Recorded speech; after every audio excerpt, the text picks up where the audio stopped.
आने वाली है, ऐसा मेरा मन कहता है।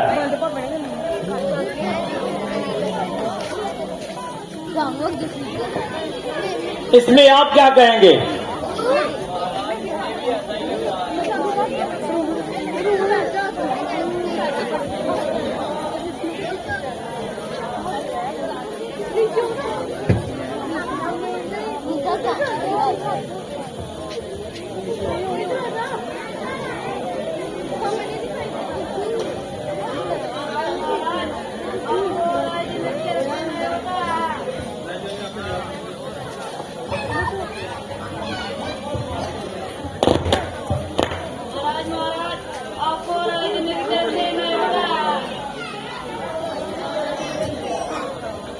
महाराज आपको राजन की तरफ से एक नया होता आया है। किस चीज का? विवाह का। किसका विवाह? राम का विवाह? ये तो बहुत खुशी की बात है। हम पहले ही सोच रहे थे कि आज कहीं ना कहीं से खुशी का पैगाम आने वाला है। बहुत ही अच्छा समाचार है। हम आज ही बरात लेकर प्रस्थान करते हैं।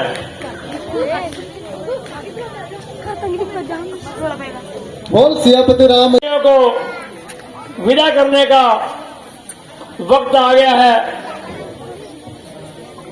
और मैं चाहूंगा कि आप खुशी खुशी अपनी चारों बेटियों को विदा करें। ये मैं भली बात जानता हूं, ये कोई आसान काम नहीं है। कोई भी पिता अपनी बेटी को इतनी जल्दी विदा नहीं कर सकते। और ये भी सच है कि एक न एक दिन बेटी को पराये घर जाना ही होता है। और मैं चाहूंगा कि आप अपनी बेटियों को अयोध्या के लिए भेजें। दशरथ जी, मैं तो चाहता हूँ कि आप 2-4 दिन और यहाँ रुके। हे राजा जनक जी, आप भली भांति जानते हैं कि अयोध्या नगरी में अभी कोई नहीं है। हम सभी लोग आपकी नगरी में हैं, इसलिए हमें शीघ्र ही अयोध्या की तरफ प्रस्थान करना चाहिए। हे दशरथ जी, आप जैसा चाहते हैं वैसा ही होगा। तो ठीक है, आप अपनी बेटियों का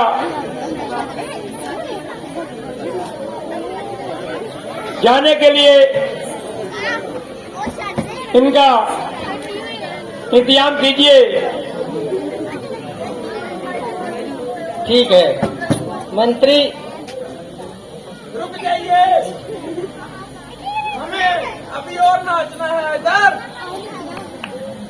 जैसी आपकी इच्छा।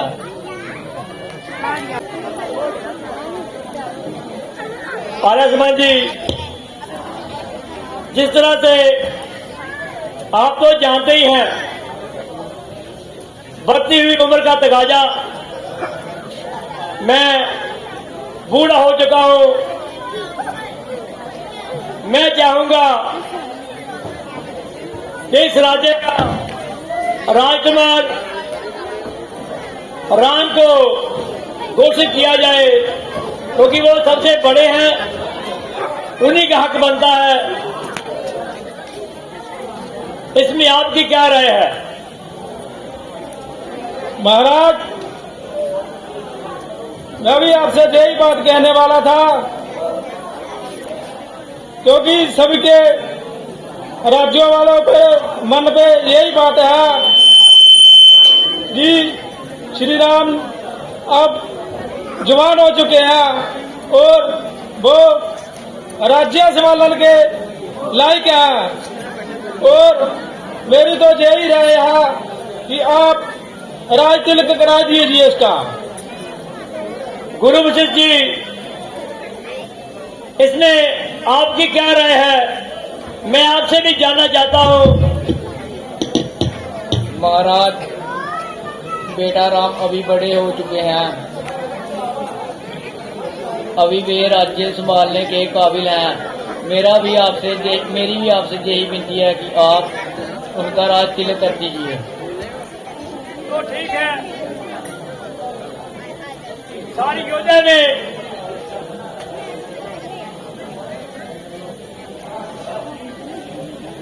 जो बजाने जाए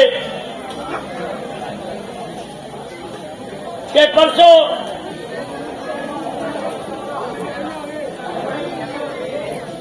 राम जी का राज तिलक होगा। सारी प्रजा को ये सूचित किया जाए। मैं चाहूंगा बच्चा बच्चा अयोध्या का कोई ऐसा ना हो कि किसी के मन में कोई शंका रह जाए।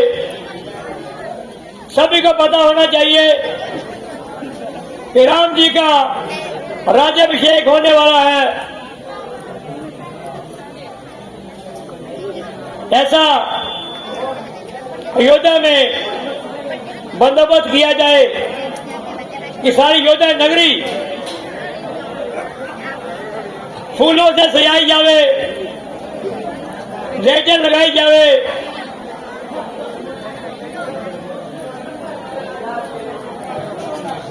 पारसमन जी, आप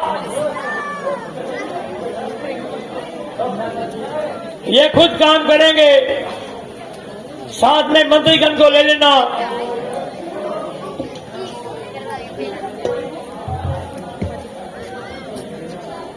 ठीक है महाराज, जैसी आपकी आज्ञा।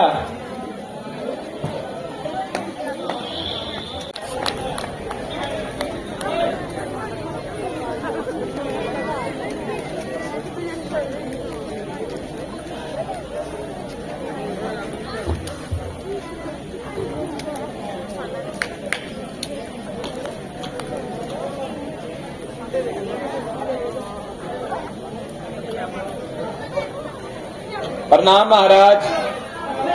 और मंत्रा, कैसे आई हो? महाराज, मैं तो आपके पास महारानी कैकेयी का संदेशा लेकर आई हूँ। कौन सा संदेशा? महाराज, महारानी कैकेयी कोक भवन में चली गई हैं। वो क्यों? ये तो मैं नहीं जानती, परंतु उन्होंने मुझे ये संदेशा दिया है कि मैं इस बात को आप तक पहुंचा दूं। क्या किसी ने उनको कुछ कहा है? महाराज, ये बात तो महारानी ने मुझे भी नहीं बताई। आप खुद ही चलें और देखें ऐसी क्या बात हो गई कि महारानी कोक भवन में चली गई। किसकी मृत्यु हुई है कि महारानी कैकेयी को कुछ कहा हो जिसकी वजह से वो कोक भवन में चली गई? ये बात का तो मुझे भी ज्ञात नहीं है। मुझे तो सिर्फ आप तक संदेशा पहुंचाने को कहा गया है। ठीक है, तो मैं ही जाता हूँ कोक भवन में। ठीक है महाराज। बोल सियापति रामचंद्र महाराज की। पर्दा बंद करो पुत्र। लक्ष्मण जति। इतना समय हो गया, मथुरा मेरे पक्ष में नहीं आई। मुझे इसको आवाज लगानी ही होगी, कहीं वो मुझे भूल तो नहीं गई। अरे मथुरा, अरे मथुरा कहाँ मर गई? अरे मथुरा, सुबह से दोपहर होने को है, तू कहाँ है? मथुरा,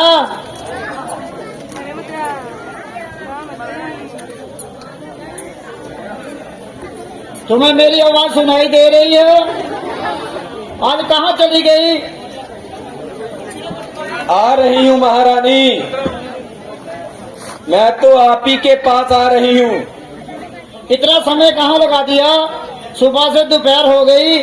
तुम्हें पता है तुम्हारे आए बगैर मैं कुछ भी नहीं खाती। आज तुम्हें मेरा फिक्र नहीं? महारानी, मैं तो आप ही की चिंता में खोई खोई रहती हूँ। मेरी चिंता में? वो भी तुम्हें? कैसी चिंता है जो तुम्हें सता रही है? महारानी, आप तो बहुत भोली हैं। आपको तो पता ही नहीं कि इस राज्य में क्या क्या हो रहा है। किस बात का मुझे पता नहीं?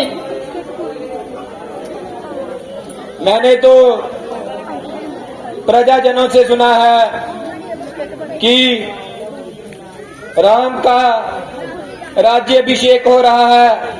तो इसमें दुखी होने वाली कौन सी बात है? ये तो खुशी वाली बात है। तू इतनी चिंता क्यों कर रही है? महारानी, ये खुशी की बात कैसे हो सकती है? क्यों? इसमें गमी वाली बात कौन सी है कि बेटे राम का राज तिलक हो रहा है और तू इतनी उदास है? महारानी, मुझे इसी बात की तो चिंता है कैसी चिंता? कि अगर राम का राज्याभिषेक हो गया तो तुम तो बस एक दासी बनकर रह जाओगी। ये कैसी बात कर रही हो? वो तो मुझे सबसे प्रिय मानता है। मैं दासी कैसे बन के रहूंगी? महारानी, ये तो अब की बात है। जब उसको राज्य मिल जाएगा वो तो तुम्हें पूछेगा भी नहीं। वो तो सिर्फ अपनी माता का ही ध्यान रखेगा और अपनी पत्नी का ध्यान रखेगा। अरे मथुरा, तूने देखा नहीं? वो जब भी सुबह उठता है सबसे पहले मेरे कक्ष में आता है, फिर वो दूसरे काम को जाता है। और तू मेरे मन में उसके प्रति इतना जहर क्यों भर रही हो? नहीं महारानी, वो तो राज्य की लालसा के लिए ये सब करता है। जब उसको राज्य मिल जाएगा वो तो तुम्हें पूछेगा भी नहीं। तुम तो सिर्फ एक दासी बनकर रह जाओगी, जो मैं होने नहीं देना चाहती। फिर मथुरा बताओ मैं क्या करूं? मेरी समझ में कुछ भी नहीं आ रहा कि तुम क्या कहना चाहती हो और मैं क्या करूं जिससे राज्य में मेरी सभी सेवा करें। महारानी, मैं तो ये चाहती हूँ कि तुम्हारा पुत्र भरत इस राज्य को संभाले और तुम्हें महारानी की तरह रखे। मथुरा, तुम्हें ये भी ज्ञात है कि राम के होते हुए भरत कभी भी राज्य करने के लिए नहीं मानेगा। महारानी, अगर राम इस राज्य में रहा ही नहीं तो फिर तो भरत राज्य करने के लिए मान जाएगा। तुम्हें पता है ये चारों भाइयों में कितना प्यार है। ये एक दूसरे के बगैर नहीं रह सकते। नहीं महारानी, राम का प्यार तो सिर्फ दिखावे का ही है। जब उसे राज्य मिल जाएगा तब तुम्हारा बेटा भरत सिर्फ एक दास बनकर रह जाएगा। तो फिर बताओ मैं क्या करूं जिससे मेरा बेटा अयोध्या का राजा बने और मैं महारानी बन सकूं? बताओ। महारानी, तुम्हें तो ज्ञात ही होगा कि तुमने एक बार राजा दशरथ के प्राणों की रक्षा की थी। हाँ, बड़ी बात थी। तो फिर तो तुम्हें यह भी ज्ञात होगा कि उन्होंने तुम्हें 2 वचन दिए थे। हाँ, उन्होंने बोला था कि 2 वचन मांगो। मुझे उसकी कभी जरूरत ही नहीं पड़ी, तो उसमें क्या मांगती? तो महारानी, अब ये सही समय है कि तुम उन दोनों वचनों को मांग सकती हो, जिससे भरत को राज्य भी मिल जाएगा और राम इस राज्य से दूर भी चला जाएगा। मतलब वक्त के राज के बात तो सही है, लेकिन बेटे राम को वनवास के लिए महाराज कभी भी नहीं मानेंगे।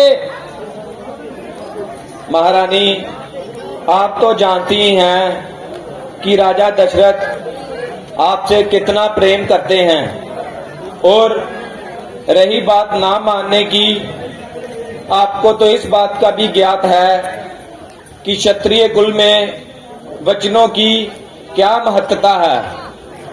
वो तो पता है। अब बताओ मैं क्या करूं जिससे महाराज मेरे ये 2 वचन मुझे दे सकें? महारानी, पहले वचन में तुम महाराज से भरत के लिए राज्य, और दूसरे वचन में श्री राम के लिए 14 वर्षों का वनवास मांगना। मतलब तुम्हें भी इस बात का ज्ञात है कि महाराज भरत को राय देने में कुछ भी संकोच नहीं करेंगे, लेकिन राम के वनवास के जाने के लिए कभी भी नहीं मानेंगे। तुम कुछ ऐसी बात बताओ जिससे महाराज को मेरे पास आना पड़े और मैं उनके समक्ष अपनी 2 शर्तें रख सकूं। महारानी, पहले तो आपको ये जानना जरूरी होगा कि अगर राम को 14 वर्षों के लिए वनवास के लिए नहीं भेजा गया, तो जहां रहकर वो प्रजा के दिलों पे राज करेगा और प्रजा कभी भी भरत को अपना राजा नहीं मानेगी। मतलब तेरी बात मेरी समझ में आ गई। अब मैं तुम्हें बताती हूँ तुम्हें क्या करना है। तुम राज्य में जाओ और महाराज तक ये संदेशा पहुँचाओ कि तुम्हारी महारानी कोक भवन में चली गई है। ये बात सुनकर महाराज शीघ्रता से मेरे पास आएंगे और मेरा कोक भवन जाने का कारण पूछेंगे, तभी मैं उनसे ये 2 वचन मांग सकती हूँ। जितनी जल्दी हो सकता है तुम प्रजा में जाओ। ठीक है महारानी, मैं अभी जाती हूँ और महाराज को संदेशा देती हूँ।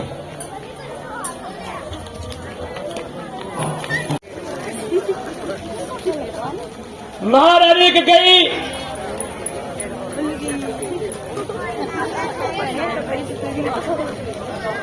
हे महारानी की गई, ऐसी कौन सी बात हो गई कि आपको कोच भवन में आना पड़ा? किसकी मृत्यु आई है कि आपको किसी ने कुछ कहा है? आपने मुझे बताया क्यों नहीं? मैं जानना चाहता हूं। महारानी की गई, हे महारानी की गई, महारानी की गई, हे महारानी की गई, क्या हो गया? मैं जानना चाहता हूं। आपको किसी ने कुछ कहा है? आप मुझे सच सच बताइए। महारानी की गई, आप बोलती क्यों नहीं? कुछ तो बोले। किसकी मृत्यु आई है? जिसने आपको कुछ कहा है?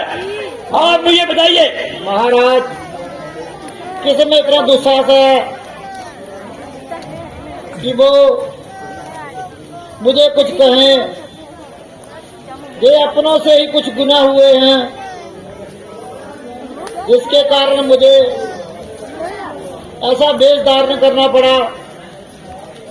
जाओ, आप खुशियां मनाओ, आपको मुझसे क्या लेना है? नहीं महारानी की गई, मैं आपसे जाने बिना यहाँ नहीं जाऊंगा। आपको मुझे यहाँ बताना ही होगा कि आप किस कारण कोच भवन में आई हैं, और इस तरह से मैं आपको ऐसा नहीं देख सकता।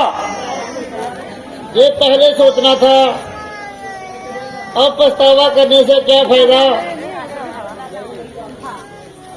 हे महारानी की गई, बुझाते मत बुझाओ, मुझे सच बताओ कौन सी बात है? महाराज, यदि आप सुनना ही चाहते हैं तो मैं आपको बताती हूँ कि मेरा कोच भवन में आने का कारण क्या है। मैं बताती हूँ।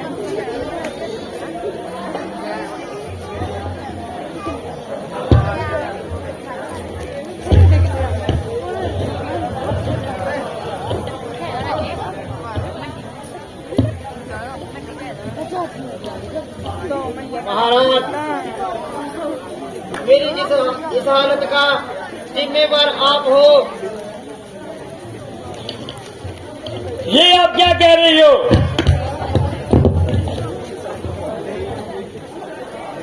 आप पहले जो भी बातें करते थे मेरे पूछे बगैर नहीं करते थे। अब आपने इतना बड़ा निर्णय लिया और अब मुझे पूछना स्वीकार ही नहीं किया। महारानी की गई, कैसा निर्णय? अयोध्या में इतना बड़ा राज तिलक हो रहा है, इसके बारे में मुझे बाहर के लोगों से पता चल रहा है। आपने मुझे इस काबिल ही नहीं समझा कि अपनी खुशी में मुझे शामिल कर सके। महारानी की गई, राम आपके भी बेटा है, इसमें बताने की क्या बात है? नहीं महाराज, मुझे लगता है आपके मन में पाप है, इसलिए मुझे बताना अच्छा नहीं समझा।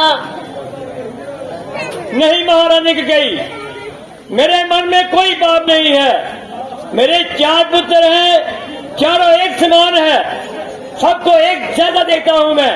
नहीं महाराज, आपको जो क्या था कि बेटा वर्द ननिहाल में है और मैं अपने कक्ष में रहती हूँ, तो वर्द के पीछे पीछे आप राम को राज तिलक कर दे कि उसकी उल्लंघना कोई ना कर सके, इसलिए आपने हमें बताना सही नहीं समझा।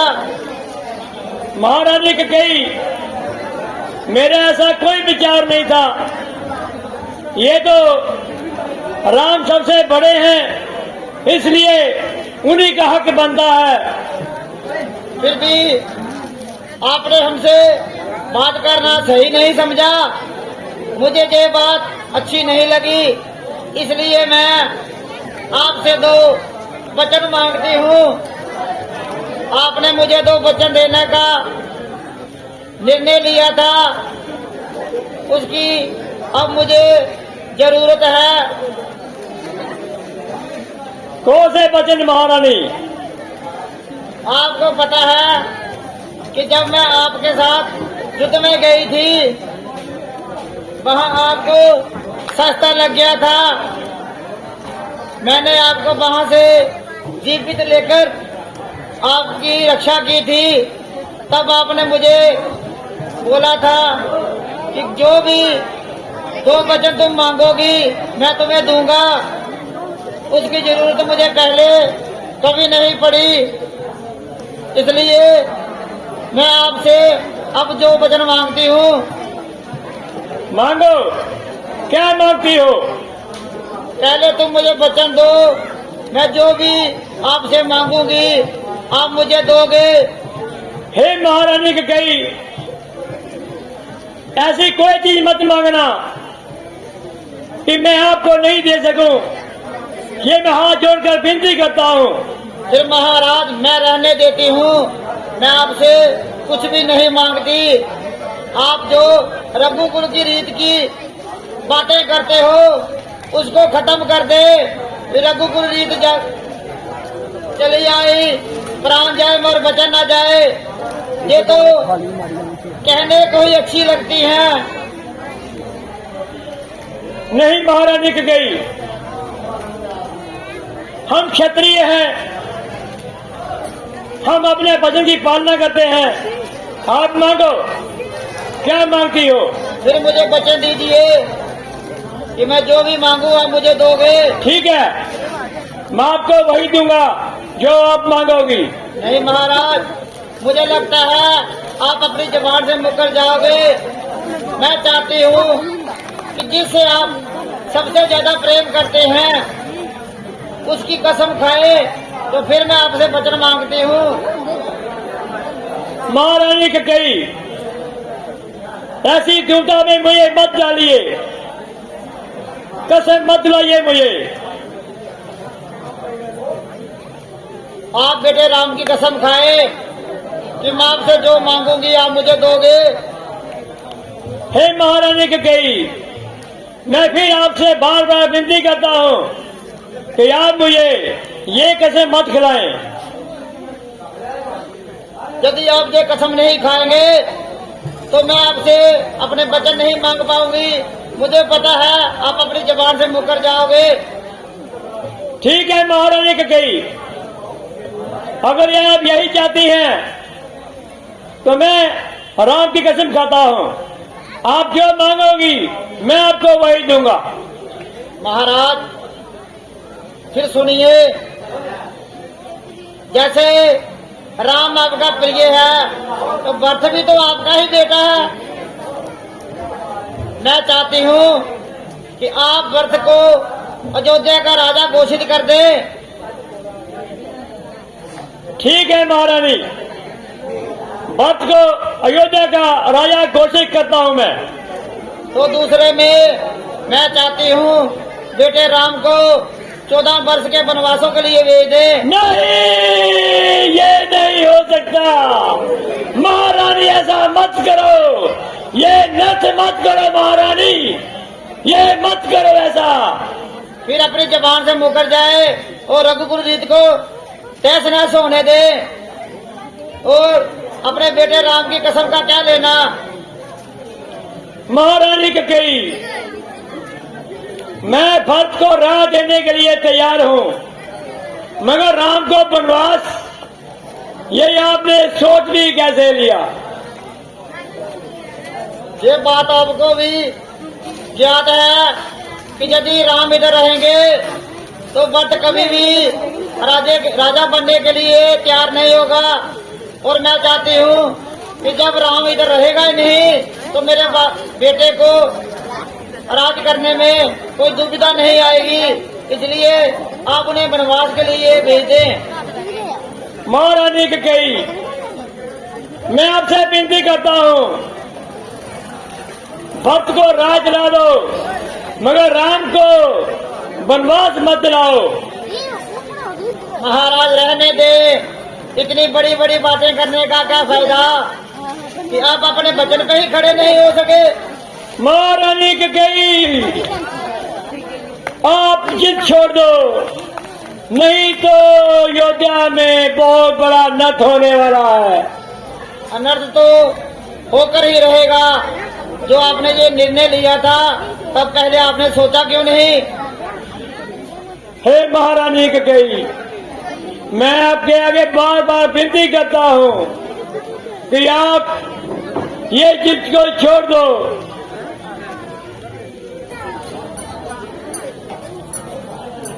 प्रणाम पिताश्री, प्रणाम माताजी।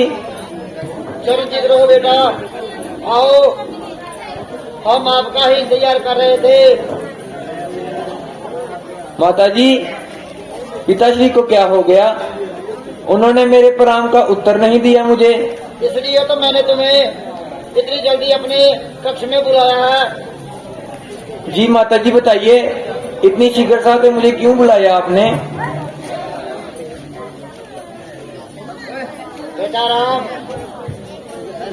महाराज ने मुझे कुछ समय पहले 2 वचन मांगने के लिए बोला था। मैंने कभी उस पे अमल नहीं किया। अब मैंने उनसे ये 2 वचन मांगे हैं और उसे पूरा करने के लिए महाराज एक के लिए तो मान गए, मगर दूसरे को दिल में लगा के इधर बैठ गए हैं। वो चाहते हैं उनका दिया हुआ वचन तुम पूरा करो। हाँ माता जी, आप बताएं आपका दूसरा वचन क्या है? पिताश्री की ओर से मैं उसे पूरा करूंगा।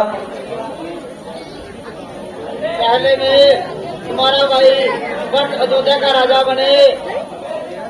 तो ठीक है माताश्री, इसमें कौन सी बड़ी बात है? और तुम्हें ये भी बात पता है कि यदि तुम अयोध्या में रहे तो भट्ट कभी भी राजा बनने के लिए तैयार नहीं होगा। इसलिए मैंने दूसरे वचन में तुम्हारे लिए 14 वर्ष का वनवास मांगा है। इस बात को सुनकर तुम्हारे पिताजी के प्राणों की बात हो गई है। वो अपने दिल में लगाकर ऐसे बैठे हैं। मैं चाहती हूँ कि तुम अपने कुल की रीत को खराब मत होने दो। जी माताश्री, आपकी आज्ञा से और पिताजी के और वचनों के कारण मैं 14 साल के वनवास के लिए चला जाऊंगा। तो ठीक है माताश्री, आप मुझे आज्ञा दें। प्रणाम पिताश्री, प्रणाम माताजी। मुझे पूर्ण विश्वास था कि तुम अपनी रघुकुल की रीत को खत्म नहीं होने दोगे। जी माताश्री। जाओ और वनों में जाने की तैयारी करो। आइए स्वामी। स्वामी, आपको ऐसा कौन सा काम पड़ गया जिसके लिए आपको तुरंत ही पिताजी के कक्ष में जाना पड़ा और आपने मुझे बताना भी उचित नहीं समझा? हे प्रिय, मैं आपको यही बात बताने के लिए अभी आया हूँ कि आप धैर्य तो रखें। मैं आपको ये बात बताना चाहता हूँ कि माता के कक्ष के जाने के पूर्व उन्होंने मुझे कुछ ऐसी बात बताई है जो बात सुनकर आप विचलित मत हो जाना और आप मेरे पूर्व इस राज्य में रहकर माता पिता की सेवा करना। स्वामी, ये आप क्या कह रहे हैं? आपके पूर्व मुझे कुछ समझ नहीं आ रहा। हे प्रिय, मैं आपको यही बात समझाना चाहता हूँ। जब युद्ध में माता कैकेयी ने पिताजी की प्राणों की रक्षा की थी, तब पिताश्री ने माता कैकेयी को 2 वर दिए थे और उन 2 वरों में से एक वर माता कैकेयी ने मेरे लिए मांगा है। हे स्वामी, वो तो आपकी माताश्री हैं, वो आपके लिए जो कुछ मांगेंगे अच्छा ही मांगेंगे। हाँ प्रिय, वह तो मेरे हित के लिए ही मांग रहे हैं। मैं आपको ये बात बताना चाहता हूँ, उन्होंने एक वर में मेरे लिए 14 साल का वनवास मांगा है और मैं 14 साल वनवास के लिए जंगलों में जा रहा हूँ और आप मेरे पूर्व इस राज्य में ही रहना और माता पिता की सेवा करना। नहीं स्वामी, मैं भी आपके साथ ही चलूंगी। कृपया मुझे अपने साथ ले चलिए। नहीं प्रिय, आप मेरे साथ कैसे चलोगे? आपको तो रहना सहना नहीं आता, जंगलों का क्या पता। आप तो महलों में रहते हो, फूलों वलों में खेले हो, वहाँ कुछ खाने के लिए मिलेगा या नहीं, रहने के लिए पता नहीं मिलेगा या नहीं, और कुटिया भी नहीं मिलेगी। आप तो जानते हैं जंगलों में कितने मायावी राक्षस घूमते हैं। कृपया आप इस राज्य में सुरक्षित रहेंगे, आप राज्य में ही रहें। नहीं स्वामी, विवाह के समय हमें 7 वचन दिए गए थे। उनमें हमें बताया गया था कि आप जहाँ चलेंगे वहाँ मैं भी जाऊंगी, जो आप खाएंगे वो मैं भी खाऊंगी। हाँ प्रिय, मैं आपकी बात समझता हूँ, आप इतनी हठ मत करें और राज्य में ही रहें। आप मेरे साथ जाकर वहाँ जंगलों में क्या करोगे? नहीं नहीं स्वामी, मैं भी आपके साथ ही चलूंगी। प्रिय, कृपया आप इतनी हठ मत कीजिए, आप राज्य में ही ठहरे। नहीं स्वामी, मैं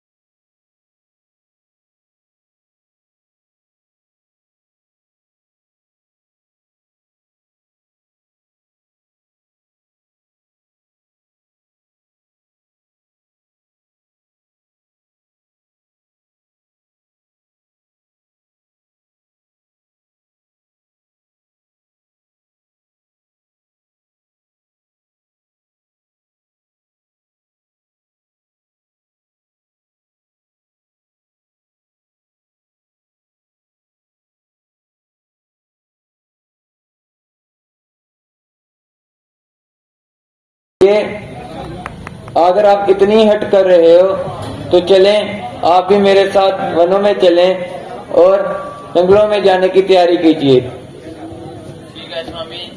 और मैं भैया लक्ष्मण से मिलकर आता हूँ, कृपया आप ऋषि कक्ष में ही रुकना। प्रणाम भैया राम। और लक्ष्मण, भैया राम, ये मैं क्या सुन रहा हूँ कि आपको 14 वर्षों का वनवास हुआ है। जी लक्ष्मण, आपने जो सुना है वह सत्य ही है। भैया राम, ये कैसे हो सकता है? पहले तो आपके राज तिलक की घोषणा की गई थी, अचानक ही छोटे भाई को राज्य दिया जा रहा है और आपको 14 वर्षों के लिए वनों में भेजा जा रहा है। जी लक्ष्मण, वह जो भी हो रहा है माता पिता की आज्ञा अनुसार हो रहा है। नहीं भैया राम, मैं इस बात को मानने के लिए तैयार नहीं हूँ। आप मुझे आज्ञा दीजिए, मैं राजा दशरथ का भी विरोध कर सकता हूँ, जो मेरे प्यारे भैया को वनों में भेजने के लिए तैयार हो गए। नहीं लक्ष्मण, वे हमारे पिताश्री हैं, आप उनका विरोध कैसे कर सकते हैं? तो भैया राम, आप ये भी जानते होंगे कि बड़े भाई के रहते हुए छोटा भाई कैसे राज्य कर सकता है और सभी प्रजा भी यही चाहती है कि उनका राजा राम ही हो। नहीं लक्ष्मण, जैसे कि आप जानते हैं हम क्षत्रिय होते हैं और हमें माता पिता की आज्ञा की पालना करनी ही होती है। उन्होंने जो काम एक बार हमें बोल दिया, हमने वह करना ही होता है। तो ठीक है भैया, अगर यही बात है तो मैं भी आप ही के साथ वनों में चलूंगा। नहीं लक्ष्मण, आप मेरे साथ वनों में जाकर क्या करोगे? भैया राम, मैं उन वनों में रहकर आपकी सेवा करूंगा और आपकी रक्षा भी करूंगा। नहीं लक्ष्मण, कृपया आप राज्य में रहें और भरत के साथ राज्य चलाने की उसकी सहायता करें और माता पिता की सेवा करें। नहीं भैया, अगर वो दुष्ट छल से आपका राज्य छीन सकता है तो वो अकेला ही उस राज्य को संभाल भी लेगा, परंतु मेरे लिए तो आपके साथ रहना ही सबसे बड़ा धर्म है। इसीलिए मैं आप ही के साथ चलूंगा। नहीं लक्ष्मण, आप वहां वनों में मेरे साथ जाकर क्या करोगे? पहले ही आपकी बादी माँ हट कर रही थी, वह भी मेरे साथ वनों में जाने की हट कर रही हैं और वो भी मेरे साथ वनों में जा रहे हैं। तो भैया राम, अगर भाभी माँ आपके साथ जा रही हैं तो मैं क्यों नहीं जा सकता? अगर आप मुझे अपने साथ नहीं ले जाना चाहते तो मैं भाभी माँ की सेवा के लिए उनके साथ ही चला जाऊंगा। नहीं लक्ष्मण, कृपया आप भी इतनी हट मत कीजिए। आप इस राज्य में ही ठहरे और राज्य की सुरक्षा कीजिए। नहीं भैया, राज्य की सुरक्षा के लिए तो बहुत से सेनापति हैं। उन वनों में तो आप अकेले ही होंगे और मैं तो हमेशा ही चिंता में ही रहूंगा। इसीलिए आप मुझे आज्ञा दीजिए कि मैं आपके साथ ही चलूं। तो ठीक है लक्ष्मण, अगर आप भी इतनी हट कर रहे हैं तो चलिए वनों में जाने की तैयारी कीजिए। ठीक है भैया राम, मैं अभी उर्मिला को बताकर आता हूँ कि मैं भैया राम के साथ वनों के लिए जा रहा हूँ। जी लक्ष्मण। ठीक है भैया राम।